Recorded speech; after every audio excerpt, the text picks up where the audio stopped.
Hello, my name is Elaine, and I grew up in a rural community in Saskatchewan. My parents separated when I was 13, and my mother passed away when I was 14. My father suffered from depression and he was unable to parent properly. In reality, he was hardly ever home. I turned to alcohol to numb the pain of neglect and isolation. I became pregnant at 19, even though I was using contraception.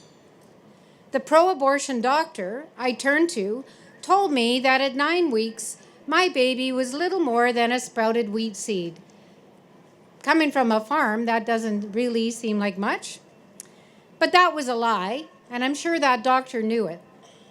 The truth was that my baby had fingers and toes and a beating heart. I needed to know the truth, really, in order to make an informed decision. And I felt disrespected. But the doctor wasn't finished with me yet. She said, you're kind of a party girl. She said, why don't you just have an abortion? So I took her advice and I believed her lies and I aborted my child. My addictive behavior became much worse after the abortion. I married the father of my aborted child, and exactly a year after my aborted baby's due date, we had our first living child. I had great difficulty bonding with this beautiful baby boy, and that, of course, has also impacted his life. We talk about the shock waves of abortion. My husband and I both suffered for 10 years with guilt and shame and depression and serious addictions. We never discussed the abortion, which was the real problem. Then our eyes were opened. Someone shared with us their deeply held Christian faith. And in searching for truth, we came face to face with what abortion was and what we had done. I will never forget that eye-opening, heartbreaking moment.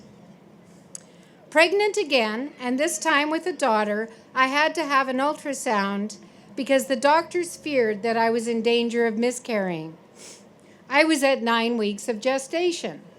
You remember the sprouted wheat seed? Well, we looked at the ultrasound and we saw for ourselves that she was already a little human being, very much alive, kind of just moving incredibly fast. So although you can't feel that movement, there she was.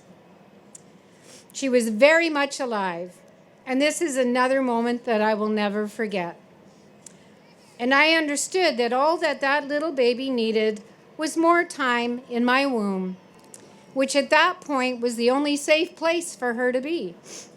And I was able to carry her to term. But there was no hiding anymore from what we had really chosen when we had aborted our first child.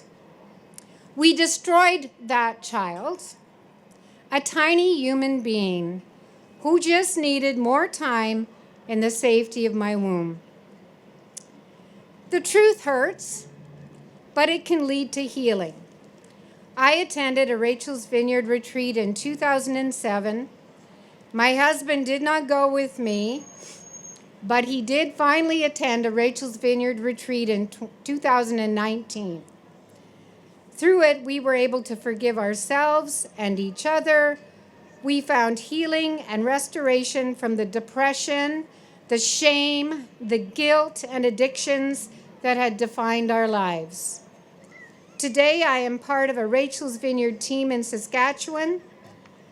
I will always regret the day that I chose abortion, but I will never forget you, Carrie Donald, my precious child. You are the reason that I am silent no more.